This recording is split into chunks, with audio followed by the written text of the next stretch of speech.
Student, मेरा नाम है शुभम और आप पढ़ रहे हो फिजिक्स बाय शुभम सर की क्लास में। और इस क्लास में स्टार्टिंग करी हमने एडवांस क्वांटम मैकेनिक्स से। जो कुछ नया सीखने वाले हैं उसके बारे में बात करिए। जो इतनी भी अभी तक जो प्रीवियस क्वांटम मैकेनिक्स जो आपने अभी तक पढ़ी है वो सारी नॉन रिलेटिविस्टिक क्वांटम मैकेनिक्स का कुछ पार्ट था। तो नॉन रिलेटिविस्टिक क्वांटम मैकेनिक्स कहाँ फेल हुई थी या कहाँ उसका वर्किंग होना पॉसिबल नहीं था, तो फिर हमें कुछ नई क्वांटम मैकेनिक्स या श्रोडिंगर इक्वेशन फेल होती है, वहाँ अपन पहुँचे। उसके बाद में हमने देखा कि रिलेटिविस्टिक क्वांटम मैकेनिक्स चाहिए हमें। तो उन्होंने में क्या है कि जब कोई पार्टिकल v वेलोसिटी से मूव करता है तो उसको पहुँचाना या उसका डिटेक्ट करना या उसका जो वेव फंक्शन निकालना है, जिस वेलोसिटी से वो वेव मूव कर रही है उसका फंक्शन क्रिएट करना, फंक्शन को वेरीफाइड करना, वो सारी बातें इसके अंदर है। पार्टिकल फ्री है तो हम उसकी बात करते हैं नॉन रिलेटिविस्टिक क्वांटम मैकेनिक्स में श्रोडिंगर इक्वेशन अप्लाइड हो रही थी। अब यहाँ बात करते हैं जब पार्टिकल c वेलोसिटी से मूव कर रहा है, बिल्कुल माइक्रोस्कोपिकली पार्टिकल है, बहुत छोटा पार्टिकल है जो कि c वेलोसिटी से मूव कर रहा है, तो उसमें श्रोडिंगर की जो इक्वेशन है वो वर्क नहीं करती है। एक्चुअली देखा जाए तो वो जो सही वेव फंक्शन है वो वर्क नहीं करता है। और जो मोमेंटम जो ऑपरेटर है, एक तो ये वेलोसिटी वाली बात है, एक जो मोमेंटम ऑपरेटर है इसके अपन बात करते हैं, वो रूट के अंदर आता है और negatively -h² del square plus m square c square, जो वो माइनस आ रहा है, नेगेटिवली आ रहा है, तो वो भी एक तरह से इफेक्ट करता है, डिफ़िकल्टीज़ है एक तरह से। तो नॉन रिलेटिविस्टिक क्वांटम मैकेनिक्स का जो केस है वो यहाँ पे फिजिकली वेरीफाइड नहीं होता, इसलिए हमें रिलेटिविस्टिक क्वांटम मैकेनिक्स की ज़रूरत पड़ी। आज तक पिछले जो भी पढ़ी है वो नॉन रिलेटिविस्टिक थी, आज अपन रिलेटिविस्टिक क्वांटम मैकेनिक्स देखेंगे। पहले अपन थोड़े से वो देखेंगे कि इसकी क्या फॉल्ट थे, क्या गलतियाँ थी जो हुई नहीं, फिर अपन देखेंगे इसमें रिलेटिविस्टिक क्वांटम मैकेनिक्स में न्यू क्वांटम मैकेनिक्स जो अपन बात भी करते हैं इसमें। तो इसमें केल्विन जॉर्डन इक्वेशन है जो इसको वेरीफाइड करने की कोशिश करती है, होती भी है, लेकिन क्या है केल्विन जॉर्डन भी फेल हो जाती है। तो पहले केल्विन जॉर्डन समझेंगे और उसके बाद में अपन डिराक इक्वेशन देखेंगे। और देखो केल्विन जॉर्डन जो इक्वेशन है वो स्पिनलेस पार्टिकल के लिए है, जबकि डिराक इक्वेशन है वो स्पिन कंसिडर करती है। यहाँ पे अपन स्पिनलेस की बात करेंगे। तो the basic equation for the free particle in non relativistic case in Schrodinger equation, तो वो कैसा होता है, -h² del square psi r t minus equal to iota h del psi RT upon del t. यहाँ पे t का derivative time के respect में और यहाँ पे r के डेरिवेटिव। देखना यहाँ जो मैंने डेल लिखा है इसका मतलब है del y by del r, ठीक है, यहाँ पे टाइम के रेस्पेक्ट में है। अब आगे चलते हैं, यहाँ पे h क्या हैमिल्टोनियन है, -h² upon 2m del square, ये एक तरह का Hamiltonian is the Hamiltonian operator for the free particle, ठीक है। ये नॉन रिलेटिविस्टिक केस हो गया। अब कह रहे हैं रिलेटिविस्टिक फ्री पार्टिकल के लिए क्या होगा, एडवांस क्वांटम मैकेनिक्स में ये होता है h² p² c² plus m square c4, h का स्क्वायर हो गया, ठीक है, स्क्वायर उधर भेजा तो under plus minus C root p² plus m square c square, यहाँ p बराबर क्या है माइनस आयोटा h का डेल, ये वैल्यू यहाँ रखी मैंने, तो इक्वेशन आ गई। जो अपर साइन ऑफ पॉजिटिव है, जो ऊपर जो आपका पॉजिटिव दिख रहा है, ये एक तरह की पॉजिटिव एनर्जी दिखा रहा है, और यहाँ पे जो लोअर साइन नीचे जो नेगेटिव ना है, ये नेगेटिव एनर्जी को शो कर रहा है। तो जो नेगेटिव साइन है यह it is difficult to interpret the negative sign को समझना एक तरह से बहुत डिफ़िकल्ट है। तो क्लासिकल रिलेटिविटी में, जो भी क्लासिकल रिलेटिविटी पढ़ते हैं अपन, उसके अंदर जो नेगेटिव साइन है उसका कोई फिजिकल सिग्निफिकेंस नहीं, तो हम क्या करते हैं इसको वहाँ इग्नोर कर लेते हैं। लेकिन यहाँ पे कंसिडर होता है and we do not know how interpret, जो स्क्वायर रूट दिख रहा है, do not know how to interpret the square root in operator, it would not longer differential equation. देखो एक minute, it would no longer of differential equation of finite order and it would not invariant under Lorentz transformation because it of second order in space। देखो क्या बात कर रहे हैं, because it's second order यानी d2 in space but first order in time, ये बात कर रहा है इसके अंदर डिफरेंशियल इक्वेशन के फॉर्मूले में या फॉर्मेट के अंदर। अब थोड़ा सा बेसिक के बाद अब स्टार्ट करते हैं relativistic formulation and Dirac equation. ये हमारी यूनिट का नाम है और the quantum theory described earlier essentially non-relativistic in nature and it not applicable the phenomena involving motion at velocity comparable with light। अगर आप लाइट के साथ कंपेरेबल कर रहे हो मोशन को तो यहाँ क्वांटम नॉन रिलेटिविस्टिक फेल हो जाता है। And attempt for relativistic formulation, हम यहाँ पे अपन रिलेटिविस्टिक फॉर्मुलेशन के लिए अपन अटेम्प्ट्स देख रहे हैं। तो पहला अटेम्प्ट जो हुआ था वो था Kelvin Gordon equation for free particle. The relativistic relation between total energy and momentum of a particle is E बराबर रूट पी स्क्वायर सी स्क्वायर प्लस एम स्क्वायर सी फोर, इक्वेशन नंबर 1। हम जानते हैं एच आई बराबर ई शाई, तो H जो है वो ई में कन्वर्ट हो गया, दोनों देखो एच आई बराबर ई शाई, तो एच ई में कन्वर्ट हो गया तो क्या बन गया पी स्क्वायर सी स्क्वायर प्लस एम स्क्वायर सी फोर। यहाँ पे पी और एच यानी एक तो मोमेंटम ऑपरेटर और एक हैमिल्टोनियन ऑपरेटर, दो ऑपरेटर यूज करे, एक तो मोमेंटम ऑपरेटर एक हैमिल्टोनियन ऑपरेटर। वापस इक्वेशन में लगाई, एच की वैल्यू रख दी मैंने क्या आई एच का डेल शाई बाई डेल टी, ई की वैल्यू रख दी मैंने, ये थी ई की वैल्यू। अब देखो होता क्या है, यहाँ पे माइनस क्या तो माइनस एच कट स्क्वायर सी square del square plus M square सी फोर, ये एक तरह की डिफिकल्टीज है इसके अंदर माइनस एच कट स्क्वायर। इसको रिमूव कैसे करना है, तो रिमूव करने के लिए क्या किया मैंने एच स्क्वायर बराबर पी स्क्वायर सी स्क्वायर प्लस एम स्क्वायर सी फोर, ठीक है। एच स्क्वायर की वैल्यू रखी, क्या हो गया minus H cut square del two psi upon del T square. यहाँ पे ये नॉर्मल एज इट इज़ है, पी स्क्वायर की वैल्यू रखी। वी नो दैट अगर ए शाई बराबर बी शाई है तो आपका ए स्क्वायर शाई बराबर बी स्क्वायर शाई होता है। इफ़ ये हो तो ऐसा अपन बना सकते हैं। तो मैंने क्या किया, इसके अंदर वैल्यू रखी और इसको क्या लिखा मैंने, देख लो H cut square C square del square minus H cut square del two square upon del T square minus M square C square by four equal to zero. इसको क्या किया, इसको रीअरेंज किया, इसको मैंने इधर भेजा और इसमें शाई कॉमन ले लिया, ठीक है, और कुछ भी नहीं किया। अब क्या किया मैंने, del square minus one upon C square del two square upon del T square minus M square सी square upon H cut square, उसको मैंने नीचे भेज के इसके नीचे लगा दिया और बराबर में इक्वेशन दो लिया। ये जो इक्वेशन आपको दिख रही है del square one upon C square del two square, ये बन रहा है हमारा ब्रैकेट डेल, इसको बोलते हैं डी एबेलियन ऑपरेटर, ठीक है। The equation can describe only spinless particle such as pi meson, ये इक्वेशन है ये डिस्क्राइब करती है ओनली स्पिनलेस पार्टिकल, जैसे कि कोई पाई मेसॉन पार्टिकल है, particle having non zero spin. अगर नॉन जीरो स्पिन है तो can not describe by this equation, इस इक्वेशन अपन वेरीफाई नहीं कर सकते। ये जो इक्वेशन दिख रही है आपको ये क्या कहलाती है, केल्विन गॉर्डन इक्वेशन। ये जो इक्वेशन डेल स्क्वायर जो है अपना 4 डायमेंशनल है, स्क्वायर माइनस एम स्क्वायर सी स्क्वायर एच कट स्क्वायर का ब्रैकेट और शाई इक्वल टू जीरो, यह केल्विन गॉर्डन इक्वेशन या इसको बोलते हैं श्रोडिंगर की रिलेटिविस्टिक इक्वेशन। इसका सॉल्यूशन हमने अज्यूम किया, इसका सॉल्यूशन होता है साई बराबर ई आयोटा के डॉट आर के vector dot are vector minus iota W T, ठीक है।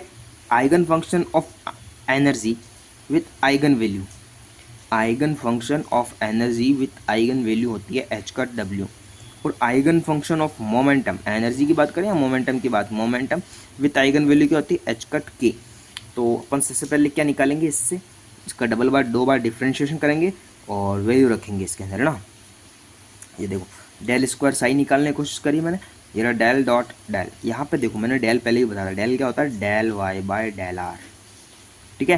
तो मैंने क्या किया, इसका डिफ्रेंशिएशन किया, ई की पावर आयोटा के आर, ये तो जीरो हो गया, तो ई की पावर एक्स का ई की पावर एक्स डॉट आयोटा के एक बार और किया, तो ई की पावर आयोटा के आर डॉट के आर, आयोटा के और आयोटा के दो बार हो गया, तो क्या बन गया आयोटा आयोटा का -1 और के और के का स्क्वायर, तो डेल स्क्वायर साई अपना कंसिडर हो गया। ऐसा अपन को क्या करना है, अपन को D two upon D T square psi ये कैलकुलेट करना है। तो एक बार इसका डिफरेंशिएशन क्या दिया, जीरो हो गया, ई की पावर एक्स का ई की पावर एक्स डॉट इसका क्या हो गया माइनस आयोटा ओमेगा, वापस से किया एक बार और किया तो आयोटा ओमेगा, तो क्या बन गया इसका वैल्यू माइनस ओमेगा स्क्वायर। देखो अपना ये मिल गया अपन को एक चीज़ ही और एक ये मिल गया, ये दोनों वैल्यू अपन को पुट करनी है जो इक्वेशन नंबर अपनी जो केल्विन गॉर्डन इक्वेशन है थी उसके अंदर। तो मैंने इस इक्वेशन में पुट किया तो क्या वैल्यू आ गई minus K square plus omega square upon C square minus M square C square upon H cut square equal to zero. मैंने रीअरेंज किया, C square H cut square LCM लेके उधर भेजा, तो माइनस एच कट स्क्वायर सी square के square plus H cut square W square minus M square C four equal to zero. मैंने क्या किया, यहाँ से एच कट स्क्वायर को बाहर ली, बाकी सबको उधर ट्रांसफर कर दिया। तो मेरा एच कट स्क्वायर के स्क्वायर सी स्क्वायर प्लस एम स्क्वायर सी फोर, ये जो वैल्यू अपने वहाँ से कैलकुलेट की थी वो यहाँ आ गई। ठीक है, उसी इक्वेशन, यहाँ पे दोनों का स्क्वायर है तो मैंने क्या कर दिया, एच कट डब्ल्यू की वैल्यू निकाली तो वो उधर जाएगा रूट में और प्लस माइनस लग जाएगा। देखते हैं इक्वेशन कैसे बनती है। तो हमारी जो इक्वेशन है वो ऐसी बनी, एच कट डब्ल्यू plus minus root h square के स्क्वायर सी स्क्वायर प्लस एम स्क्वायर सी फोर, ये हमारी इक्वेशन बन गई। अब हम कैलकुलेट जो करना चाह रहे हैं वो करना चाह रहे हैं हम प्रोबेबिलिटी डेंसिटी। पहला इक्वेशन हो गया अपने केल्विन-गॉर्डन इक्वेशन प्रूफ हो गई, हमने मिल गई हमको kelvin-Gordon probability density and probability current density. तो प्रोबेबिलिटी डेंसिटी रो और करंट डेंसिटी जे, दोनों की वैल्यू अपन को कैलकुलेट करनी, ये हमारी केल्विन-गॉर्डन इक्वेशन है। ठीक है, मैंने क्या किया, साई स्टार से मल्टीप्लाई किया लेफ्ट की तरफ। तो पहले साई स्टार बाहर था, साई स्टार अंदर मल्टीप्लाई हुआ, किसके पास गया, इसके पास, ये भी आएगा, इधर से साई स्टार आएगा, इधर से साई आएगा, दोनों अंदर जाएंगे। तो पहले साई स्टार गया, साई से multiply minus H cut square psi star और ये साई। ठीक है, साई बाहर था, दोनों के अंदर बाहर लगा दिया मैंने। अब आगे चलते हैं, क्या किया मैंने, इक्वेशन नंबर ये मेरी 7 है, ये मेरी इक्वेशन नंबर 8 है, मैंने इसको इसमें से माइनस किया। तो इक्वेशन देखो माइनस किया तो psi star del square psi ये आ गया, और इधर क्या आ गया, del square psi star equal to 0। देखो ये दोनों सेम हैं तो दोनों एक दूसरे से कैंसिल हो जाएंगे, समझ लो। इक्वेशन नंबर वैसी की वैसी इक्वेशन, कोई फ़र्क नहीं। तो क्या बन गया हमारा, psi star bracket del square psi minus del square psi star psi. ठीक है, इसकी वैल्यू हमें पता है, इसकी वैल्यू भी हमें पता है, दोनों की वैल्यू रख दी मैंने। ये वाली नॉर्मल, पहले ये वाली इक्वेशन रख दी, फिर इसकी ये वाली इक्वेशन रख दी साई स्टार के साथ। ठीक है, अब आगे चलते हैं नेक्स्ट। अब क्या किया हमने, साई स्टार को अंदर मल्टीप्लाई किया, तो करो मल्टीप्लाई, और इधर से साई को मल्टीप्लाई किया है, और साई स्टार में मल्टीप्लाई हो जाएगा क्योंकि दोनों के अंदर की इक्वेशन है। अब क्या करना है, मल्टीप्लाई करने के बाद में क्या करना है, इन दोनों में से कॉमन सेपरेट भी करना है। सेपरेशन किया मैंने, डेल स्क्वायर वाला सेपरेशन किया, एक इधर डेल स्क्वायर वाला सेपरेशन किया, दोनों का सेपरेशन किया। तो क्या आएगा, psi star bracket del square psi minus, यहाँ पे क्या बन गया, डेल स्क्वायर साई स्टार ये बाहर का साई माइनस 1/c स्क्वायर, यहाँ भी आ रहा है 1/c स्क्वायर, यहाँ भी आ रहा है, तो मैंने 1/c स्क्वायर कॉमन ले लिया, ब्रैकेट क्या बन गया यहाँ पे, psi star del two square psi. ठीक है, यहाँ पे क्या बन गया, del two square del T square psi star psi. ठीक, यहाँ तक क्लियर है। देखो धीरे धीरे इक्वेशन को क्लियर करेंगे तो ज़्यादा वेरीफाइड दिक्कत नहीं आएगी तुम्हें। अब देखो डबल बार डिफ्रेंशिएशन है, मैंने एक डेल बाहर ले लिया तो यहाँ पे नॉर्मल सिंगल बच गया, यहाँ भी था तो मैंने एक बाहर ले लिया तो यहाँ पे सिंगल बच गया। आगे वाले में देखो, यहाँ पे देखो डबल है, यहाँ भी डबल है तो मैंने सिंगल बाहर ले लिया एक, तो bracket normal psi star psi del square बच गया।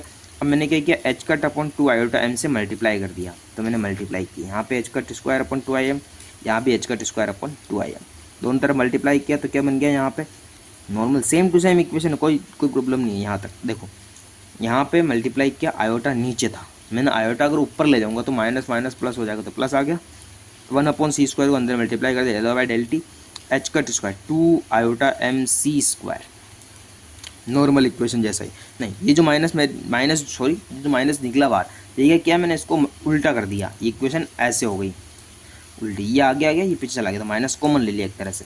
नीचे था iota M C square del two, देखो साई स्टार वाला पहले आ गया और साई वाला बाद में आ गया, नॉर्मल इक्वल टू 0। अब देखो ये हमारा जो डेल है, डेल मिल गया, ये हमारा जो यहाँ से लेके यहाँ तक था ना, ये मैंने बना दिया एस। ठीक है, del y by del t as it is है, यहाँ से लेके यहाँ तक जो था हमने पी बना दिया, तो क्या बन गया, del dot s del y by del t p equal to 0। तो हमारा जो एस था वो हमारा जो पी था वो दोनों अपन ने इक्वेशंस मिल चुकी है। तो करंट डेंसिटी मिल गई है और एक प्रोबेबिलिटी डेंसिटी मिल गई है।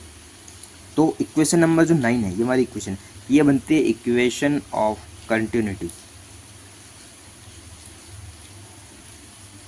एंड इनवेरिएंट भी है with the respect to Lorentz transformation. अब लोरेंस ट्रांसफॉर्मेशन क्या होता है, लोरेंस ट्रांसफॉर्मेशन होता है del Y by del J U, U की value X comma Y comma Z comma T, और यहाँ पे del Y by del x U, वही वाली बात, ये लोरेंस ट्रांसफॉर्मेशन की कंडीशन है, invariant with respect to the Lorentz transformation, invariant condition हो।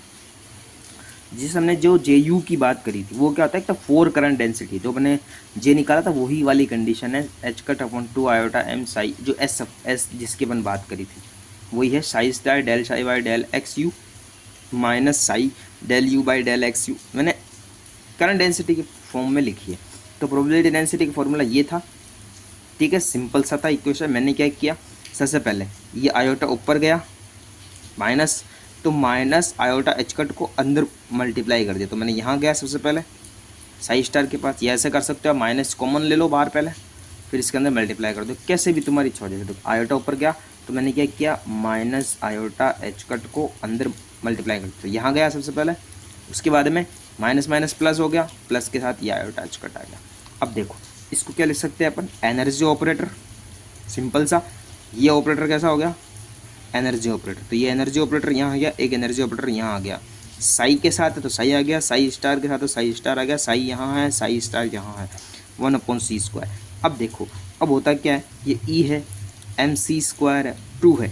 देखो ये एक कैसा है, ये एक कैसा है, दो एक जैसे हो गए, तो 2 से 2 कैंसिल हो गया, दोनों एक जैसे है ना, तो 2 से 2 कैंसिल हो गया, और psi star Sai, Sai star Sai यहाँ भी है, साई स्टार साई यहाँ भी है, तो दोनों यहाँ पे आ गए। एनर्जी मैंने कॉमन ले लिया, तो ये बन गई हमारी पी, प्रोबेबिलिटी डेंसिटी।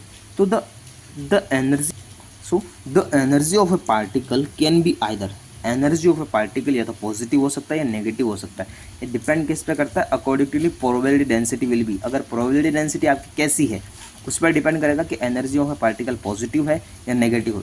तो the contradiction our previous suggestion, जो हमने पहले माना था, जो अपन ने पहले अज्यूम किया था, उस पर अपन को कॉन्ट्राडिक्शन मिला है प्रीवियस जो भी एजम्पशन अपन ने किया, क्योंकि विच रिक्वायर प्रोबेबिलिटी डेंसिटी हमेशा ऑलवेज पॉजिटिव होनी चाहिए डिफाइनाइट के लिए। तो जो डिफ़िकल्टी जो डेवलप हुई है, अब बात कर रहे हैं मैं डिफ़िकल्टी को कवर अप कैसे करता है। This difficulty surmount by Pauli and Weisskopf with a modified interpretation of current density. अपन को क्या करना है, करंट डेंसिटी को मॉडिफाइड करना है। कैसे करेंगे, एक तो इलेक्ट्रिक फोर करंट ये होता है, एक तो इसके अंदर और क्या चीज़ होती है, ईपी और ईजेयू। ये क्या बोलता है, करंट डेंसिटी विच में be positive as well as negative. Positive जैसे जैसे पॉजिटिव होगी वैसे के वैसे ही एज वेल एज नेगेटिव भी होगी। तो probability density in non relativistic limits, यहाँ तक वो चीज़ खत्म हो गई, प्रोबेबिलिटी डेंसिटी और जो करंट प्रोबेबिलिटी करंट डेंसिटी जब हमको डेवलप करनी थी, वो दोनों अपन ने चीज़ें बना ली। अब वो थी रिलेटिविस्टिक क्वांटम मैकेनिक्स, अब करना है अपन नॉन रिलेटिविस्टिक क्वांटम मैकेनिक्स के अंदर वही वाली इक्वेशन लेनी जो सिमिलरली अपन ने इक्वेशन नंबर 11 देखी थी, किसके लिए, रिलेटिविस्टिक क्वांटम मैकेनिक्स के लिए, वैसे कि वैसी नॉन रिलेटिविस्टिक क्वांटम मैकेनिक्स के लिए देखनी है। तो वो इक्वेशन वैसे की वैसी लेनी है। तो देखो इक्वेशन नंबर 11 जो अपन ने पहले देखी थी वही इक्वेशन है। तो कैसे देखना है, psi R T psi of R E की power iota E T upon H cut, ठीक है।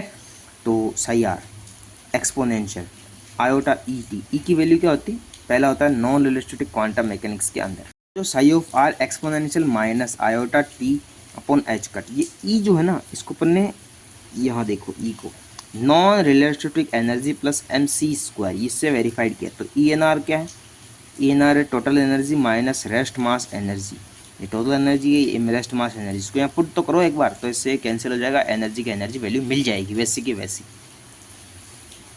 तो वो जो हमारी इक्वेशन थी वो देखो e n r upon t, जो हमारा mc² था उसको मैंने बाहर लिया ई एक्सपोनेंशियल की फॉर्म में। तो यहाँ देखो ये जो हमारा जो बना है ना, इसको हमने क्या किया, साई प्राइम से डिनोट किया है इसको, पूरी इक्वेशन को नॉन रिलेटिविस्टिक के लिए है तो प्राइम से डिनोट किया, और ये आयोटा mc² t² अपन इसको ऐसा करते। इस इक्वेशन पे ध्यान रखना, हमारा पूरा फोकस इसी पे ही है। साई प्राइम कहाँ से आया, प्राइम को कैसे लिया, नॉन रिलेटिविस्टिक के लिए लिया है, कैसे नॉन रिलेटिविस्टिक बना है, वो सारी बातें इसके अंदर है। तो देखो सबसे पहले इसको थोड़ा सा ध्यान से देखना, एक बार डिफ्रेंशिएशन किया इसका D psi upon D T, ठीक है। देखो यू ओ, इसको मान लो आप यू, इसको मान लो आप वी, यू वी, यू को लिया वी का डिफ्रेंशिएशन, वी को लिया यू का डिफ्रेंशिएशन। तो सबसे पहले क्या किया मैंने, सबसे पहले इसका डिफ्रेंशिएशन किया, इसको एज इट इज़ लिया, यहाँ पे मैंने कॉमन भी ले लिया इसको साथ में, इसको इसका डिफ्रेंशिएशन किया तो ई की पावर एक्स का ई की power x dot iota mc² upon H cut मिला, और टी के रेस्पेक्ट में हो ही गया, वो तो हट गया वैसे ही, और psi star side dash as it is as it is ऐसा कैसा साई स्टार आ लिया ना अपन ने, ऐसा कैसा।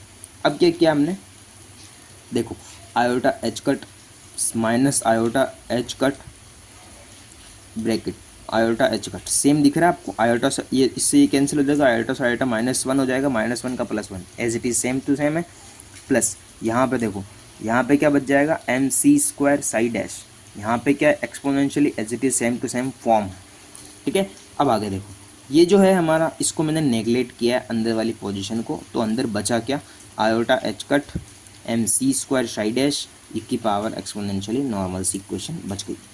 अब देखो साई के लिए किया, ठीक है। अब करेंगे अपन साई स्टार के लिए, ये मेरा साई स्टार, साई प्राइम का स्टार ई की पावर आयोटा, देखो प्राइम लगाया है तो यहाँ माइनस था वो प्लस हो गया है, ठीक है। एक बार डिफ्रेंशिएशन किया, यू को लिया वी का डिफ्रेंशिएशन, वी को लिया यू का डिफ्रेंशिएशन, ठीक है। सेम टू सेम किया, वैसा का वैसा, कोई वो नहीं किया, नया नहीं डाला इसमें किया। उसके बाद में उस चीज़ को नेगलेक्ट भी की, नेगलेक्ट करने के बाद में जो वैल्यू मिली वो वैल्यू ऐसी थी, डी साई के लिए, डी साई स्टार के लिए ऐसी थी, डी साई के लिए ऐसी थी, ठीक है। दोनों इक्वेशन को इक्वेशन नंबर 11 जो अपनी निकली थी उसके अंदर पुट करेंगे, ये पी ऐसी इक्वेशन थी। इक्वेशन कैसी थी वो दिखा देता हूँ, P H cut upon 2 iota M C square bracket D psi star upon D T का psi minus psi star D psi upon D T, यहाँ पे साई स्टार वाली वैल्यू रखो, यहाँ पे साई वाली वैल्यू रखो, दोनों वैल्यू को रखो, उसको सोल्व करेंगे, है ना। तो देखो h cut upon 2 iota M C square value रखी, पहली वैल्यू रख दी पूरी, माइनस दूसरी वैल्यू रखी पूरी। देखो साई की वैल्यू रखनी है, साई स्टार की वैल्यू भी रखनी है, यहाँ पे साई की वैल्यू रखी ये रही, साई स्टार की वैल्यू ये रही, ठीक है। इसको जब सोल्व किया, सोल्व करना कुछ नहीं है, इसको अंदर इसके अंदर मल्टीप्लाई करो और इसको सोल्व करोगे तो आप एक कैंसिलेशन बन जाएगा, जो बचेगा वो क्या चीज़ बचेगी, हमारा साई डैश, साई प्राइम का स्टार और साई प्राइम ये बचेगा। और ये प्राइम के लिए तो नॉर्मल के लिए ये हो गया, तो यही बताता है कि नॉन रिलेटिविस्टिक लिमिट जो है केजी इक्वेशन में, जो प्रोबेबिलिटी डेंसिटी अपन को मिलती है वहाँ पे, वही हमको यहाँ पे श्रोडिंगर इक्वेशन की प्रोबेबिलिटी डेंसिटी मिलती है।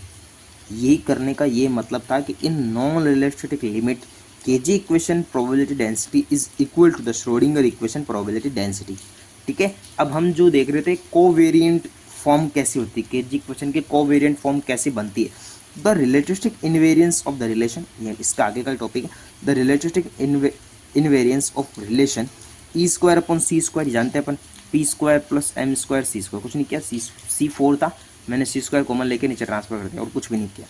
मोमेंटम वेक्टर क्या कहता है, मोमेंटम वेक्टर कहता है कि P mu bracket P J I E upon C, ये होता है मोमेंटम वेक्टर, इसके हम बात भी करते हैं मोमेंटम वेक्टर को यूज अंदर, तो यूज करने पर ये दिखाता है, ठीक है।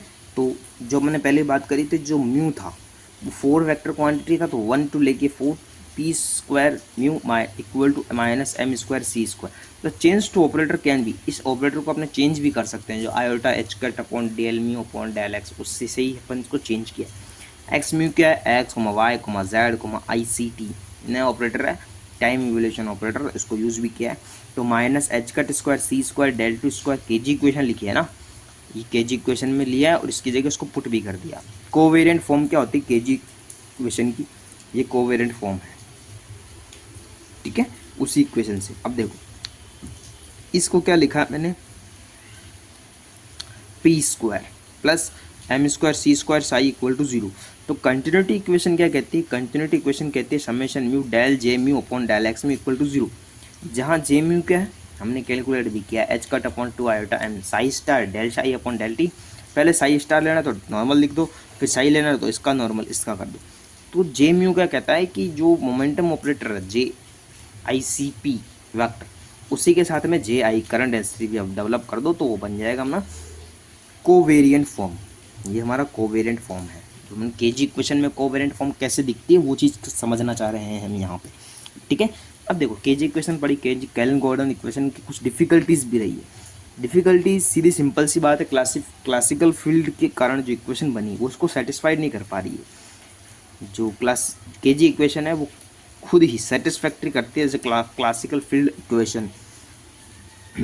It can not be accommodated for spin off particle, अगर पार्टिकल स्पिन करने लग जाए तो क्या करेगा, ये केवल और केवल स्पिनलेस पार्टिकल के लिए, क्योंकि वेव फंक्शन जो ट्रांसफॉर्म हो पा रहा है वो केवल स्केलर फॉर्म में है, वेक्टर फॉर्म में नहीं। तो the probability density of K G equation, देखो ये the probability density of K G equation particle is not positive defined because the wave equation is second order in time, wave equation, ठीक है। It is not be able to associate any physical significance, यह कोई भी physical significance नहीं देता negative energy states के लिए, ठीक है। दो डिफिकल्टीज है, पहले डिफिकल्टीज तो है कि भाई के जी इक्वेशन प्रोबेबिलिटी डेंसिटी जो है वो पॉजिटिवली डिफाइनेट नहीं कर पाता, क्योंकि तो वेव इक्वेशन होती है वो सेकेंड ऑर्डर इन टाइम होती। दूसरी बात क्या करा, जो नेगेटिव एनर्जी स्टेट्स है उसका कोई फिजिकल सिग्निफिकेंस यहाँ अवेलेबल नहीं था, ठीक है। तीसरी जो बात कर पा रहा है वो बोला K G equation does not give experimentally observe fine structure of hydrogen atom, fine structure of hydrogen atom जो था वो डिफाइन नहीं कर पाया। और जो कंटिन्यूटी इक्वेशन थी के जी इक्वेशन की, वो केवल टाइम डेरिवेटिव ऑफ फंक्शन इस P expression for P R Como vector, तो प्रोबेबिलिटी डेंसिटी में जो टाइम डेरिवेटिव था वो फंक्शन के जी इक्वेशन की कंटिन्यूटी इक्वेशन में केवल टाइम डेरिवेटिव पर डिपेंडेड है, ठीक है। तो ये के जी इक्वेशन की 4 डिफिकल्टीज हो गई है, ठीक है। यहाँ तक क्लास को ख़त्म करते हैं। इसके बाद में अपन के जी इक्वेशन की डिफिकल्टीज हो गई, हम केवल इसके बाद में एक छोटा सा टॉपिक और पढ़ेंगे, कॉलिन गॉर्डन इक्वेशन बता देता हूँ। Klein Gordon equation in presence of electromagnetic field, ठीक है। तो ये फर्स्ट क्लास है, रिलेटिविस्टिक क्वांटम मैकेनिक्स की स्टार्टिंग है। तो बेसिंग है कि इसकी ज़रूरत क्यों पड़ी, क्या कारण था इसको ज़रूरत करने का, और श्रोडिंगर इक्वेशन कब मॉडिफाइड भी बोल सकते हैं, श्रोडिंगर रिलेटिविस्टिक क्वांटम मैकेनिक्स भी बोल सकते हैं इसको, या कॉलिन गॉर्डन की इक्वेशन फिर आता है, फिर डिराक इक्वेशन आती है। तो अगर इलेक्ट्रोमैग्नेटिक फील्ड लगा दे तो इसके साथ क्या होगा वो वाली बात करेंगे अपन आगे वाले लेक्चर में।